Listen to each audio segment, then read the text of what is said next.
మొట్టమొదటిసారిగా మన ఛానల్ చూస్తున్న మిత్రులు ఖచ్చితంగా ఛానల్ని సబ్స్క్రైబ్ చేసుకోండి. నాకు చాలా దగ్గరగా ఉండే మిత్రులందరినీ ఈ వీడియో ద్వారా మిమ్మల్ని ఒకటే కోరుకుంటున్నాను, మిత్రులారా మన ఛానల్ని సబ్స్క్రైబ్ చేయండి. అదేవిధంగా మీరు వేరే వాళ్ళకు కూడా రిఫర్ చేయండి, సబ్స్క్రైబ్ చేసుకోమని చెప్పండి.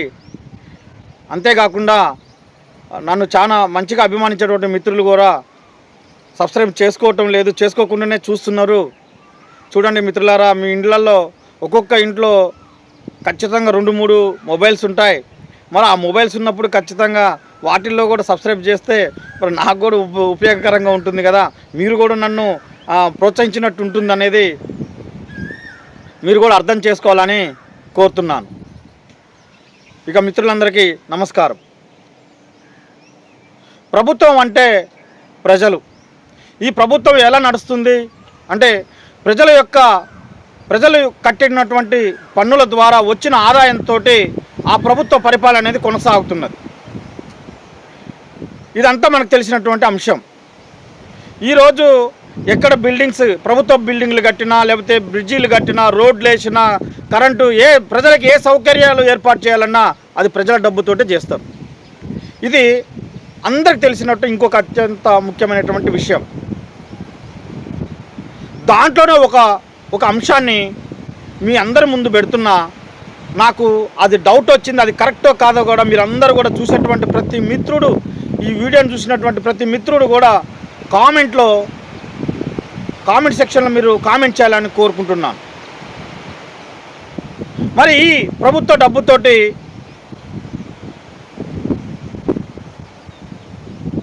ఆర్టీసీ బస్టాండ్లు కడుతున్నారు. మరి ఆర్టీసీ బస్టాండ్లు కట్టినప్పుడు అది మొత్తం పూర్తయిపోయిన తర్వాత అక్కడ కొన్ని షాపులు పెట్టాలనేది, షాపింగ్ కాంప్లెక్స్లు అనేది సరే 2 కావచ్చు, 4 కావచ్చు, 6 కావచ్చు, సరే ఎన్నైనా కావచ్చు పెడతారు.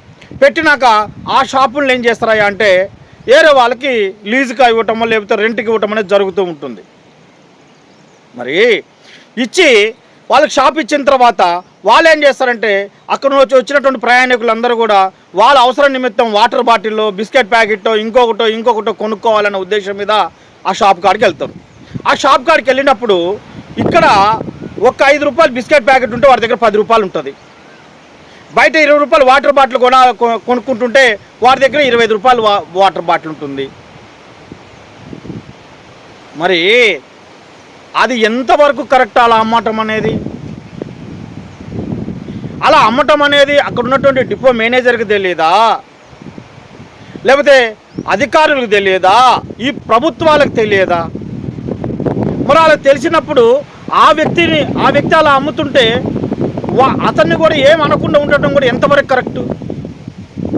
అంటే ప్రజల సొమ్ముతోటి కట్టినటువంటి బిల్డింగ్లు, ప్రజల సొమ్ముతోటి కట్టినటువంటి బస్టాండ్లో మరి ప్రజలకి బయట ఏ విధంగా అయితే ఏ రేటుకైతే వస్తుందో ఆ రేటుకు అమ్మకుండా అదనపు రేటుతో అమ్మటం వలన ప్రజలని అదనంగా దోచుకున్నట్ట, లేకపోతే ప్రజలకి మేలు చేసినట్ట అనేది ఈ వీడియో చూస్తున్న ప్రతి ఒక్క మిత్రుడు కూడా ఆలోచించాలి.